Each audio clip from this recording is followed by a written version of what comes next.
Hello friends, welcome back to Yasin food diaries. ఈరోజు వీడియోలో ఒక డిఫరెంట్ రెసిపీని చూపించబోతున్నానండి. Mutton kofta curry. ఈ రెసిపీ చాలా బాగుంటుంది. ఈ మటన్ కోఫ్తా కర్రీ రైస్లోకి బాగుంటుంది, ఇంకా చపాతీలకు కూడా బాగుంటుంది. ఎప్పుడు ఒకేలా కాకుండా డిఫరెంట్గా చేస్తే పిల్లల నుంచి పెద్దవాళ్ళ వరకు చాలా ఇష్టంగా తింటారండి. ఈ మటన్ కోఫ్తా కర్రీ ఒక్కసారి తింటే మళ్ళీ తినాలనిపిస్తుంది. మటన్ కోఫ్తా కర్రీని తక్కువ ఇంగ్రీడియంట్స్తో చాలా టేస్టీగా చేసుకోవచ్చు. లేట్ చేయకుండా మటన్ కోఫ్తా కర్రీని ఎలా ప్రిపేర్ చేసుకోవాలో చూసేద్దాం. ముందుగా మటన్ కీమాని తీసుకోండి. ఈ మటన్ కీమాని మిక్సీ జార్లో వేసుకొని మెత్తగా గ్రైండ్ చేసుకోవాలి. తర్వాత అందులోకి సన్నగా చాప్ చేసిన ఉల్లిపాయలు, పచ్చిమిర్చిని యాడ్ చేయండి. తర్వాత అందులోకి 1 స్పూన్ కారం, 1 స్పూన్ ధనియా పౌడర్, 1 స్పూన్ పసుపు, 1 స్పూన్ సాల్ట్, ఇంకా సన్నగా చాప్ చేసిన కొత్తిమీర, ఇంకా 1 నుంచి 2 టేబుల్ స్పూన్ల శనగపిండి, ఇంకా 1 స్పూన్ అల్లం వెల్లుల్లి పేస్ట్ని యాడ్ చేయండి. ఇలా యాడ్ చేసిన మసాలాని మటన్కి పట్టేటట్టు బాగా మిక్స్ చేసుకోవాలి. ఇలా నేను చూపించినట్టుగా నీట్గా మిక్స్ చేసుకోండి. ఇలా నీట్గా మిక్స్ చేసుకున్న తర్వాత చేతిలోకి ఆయిల్ని అప్లై చేసుకొని చిన్న బాల్స్లా చేసుకోవాలి. ఈ బాల్స్ని మనం మీడియం సైజులో చేసుకోవాలి. మరీ లావుగా చేస్తే సరిగ్గా కుక్ అవ్వవు అన్నమాట. ఇలా చేసుకున్న బాల్స్ని ఒక ప్లేట్లోకి ట్రాన్స్ఫర్ చేయండి. ఇలా మటన్ మిక్స్ని అన్ని బాల్స్లా చేసుకుని పక్కన పెట్టుకోవాలి. తర్వాత స్టవ్ మీద ప్యాన్ పెట్టుకోండి. ప్యాన్ హీట్ అయ్యాక అందులోకి ఒక 3 టేబుల్ స్పూన్ల దాకా ఆయిల్ని యాడ్ చేయండి.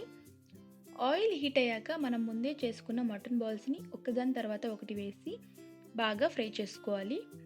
ఈ మటన్ బాల్స్ని ఫ్రై చేసేటప్పుడు మంటని మీడియం టు లో ఫ్లేమ్లో పెట్టుకొని ఫ్రై చేసుకోవాలి.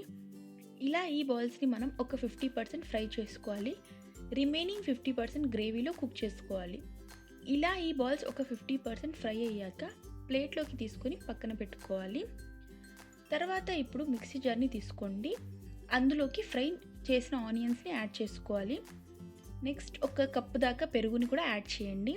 ఇంకా అందులోకి 6 నుంచి 8 దాకా బాదం పప్పుని యాడ్ చేసి మెత్తగా గ్రైండ్ చేసుకోవాలి. ఇలా ఫైన్ పేస్ట్ చేసుకుని పక్కన పెట్టుకోవాలి. తర్వాత ఇప్పుడు అదే ప్యాన్లోకి 1 స్పూన్ దాకా అల్లం వెల్లుల్లి పేస్ట్ని కూడా యాడ్ చేయండి. ఈ అల్లం వెల్లుల్లి పేస్ట్ పచ్చి వాసన పోయే వరకు ఫ్రై చేసుకోవాలి.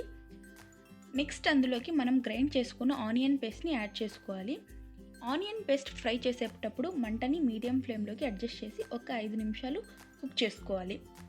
తర్వాత అందులోకి టొమాటో ప్యూరీని కూడా యాడ్ చేసుకొని ఫ్రై చేసుకోవాలి. ఈ టొమాటో ప్యూరీ పచ్చి వాసన పోయే వరకు ఫ్రై చేసుకోవాలి. తర్వాత అందులోకి టేస్ట్కి సరిపోయే సాల్ట్, 1 స్పూన్ పసుపు, 1 స్పూన్ ధనియా పౌడర్, ఇంకా 2 టేబుల్ స్పూన్ల దాకా కారం మరియు 1 స్పూన్ గరం మసాలాని యాడ్ చేసి బాగా మిక్స్ చేసుకోవాలి. తర్వాత మంటని మీడియం ఫ్లేమ్లోకి అడ్జస్ట్ చేసి మూత పెట్టి ఒక 5 నుంచి 10 నిమిషాలు కుక్ చేసుకోవాలి. ఇలా కుక్ చేసుకోవడం వల్ల ఈ మసాలా అనేది బాగా ఫ్రై అయిపోతుంది. ఇప్పుడు ఒక 5 నిమిషాల తర్వాత మూత తీసి చూస్తే ఆయిల్ అనేది పైకి తేలుతుంది. ఇలా ఆయిల్ పైకి తేలిన తర్వాత అందులోకి మనం ఫ్రై చేసుకున్న మటన్ బాల్స్ని వేసి బాగా మిక్స్ చేసుకోవాలి. ఇలా ఈ మటన్ బాల్స్ని ఒక్కసారి మిక్స్ చేసేసి తర్వాత అందులోకి గ్రేవీకి కన్సిస్టెన్సీకి సరిపోయే వాటర్ని యాడ్ చేసి ఒక్కసారి బాగా మిక్స్ చేసుకోవాలి. ఇలా బాగా మిక్స్ చేసుకున్న తర్వాత మూత పెట్టి ఒక 10 నుంచి 15 నిమిషాలు హై ఫ్లేమ్లో కుక్ చేసుకోవాలి. మటన్ కుక్ అవ్వడానికి కాస్త టైం పడుతుంది. తర్వాత ఇప్పుడు ఒక 15 మినిట్స్ తర్వాత మూత తీసి చూడండి. మరొక్కసారి కలుపుకొని ఇంకా ఒక 10 మినిట్స్ కుక్ చేసుకోవాలి. ఇలా మటన్ బాగా కుక్ అయ్యేంత వరకు కుక్ చేసుకోవాలి. ఇలా మటన్ బాగా కుక్ అయిన తర్వాత ఆయిల్ అనేది పైకి తేలుతుంది. అప్పుడు అందులోకి క్రష్ చేసిన కసూరి మేతిని యాడ్ చేసుకోవాలి. ఇంకా 1 స్పూన్ దాకా ఫ్రెష్ క్రీమ్ని కూడా యాడ్ చేసుకోండి. ఈ ఫ్రెష్ క్రీమ్ అనేది ఆప్షనల్ మాత్రమే. మీ దగ్గర ఉంటే యాడ్ చేయండి, లేకపోతే లేదు. అంతే అండి, tasty mutton kofta curry ready. చాలా సింపుల్గా చేసుకోవచ్చు. చాలా ఈజీగా ఈ మటన్ కోఫ్తా కర్రీని ప్రిపేర్ చేసుకోవచ్చు. ఎప్పుడైనా ఇంటికి గెస్ట్ వచ్చినప్పుడు లంచ్లోకైనా డిన్నర్లోకైనా పర్ఫెక్ట్ రెసిపీ ఈ మటన్ కోఫ్తా కర్రీ. ఈ కర్రీ చపాతీలోకి బాగుంటుంది, రైస్లోకి కూడా బాగుంటుంది. ఈ మటన్ కోఫ్తా కర్రీ మీకు నచ్చితే లైక్ చేయండి, షేర్ చేయండి అండ్ సబ్స్క్రైబ్ చేసుకోండి. ఇలాంటి మరిన్ని రెసిపీస్ కోసం యాసిన్ ఫుడ్ డైరీస్ని ఫాలో అవ్వండి. Thank you for watching.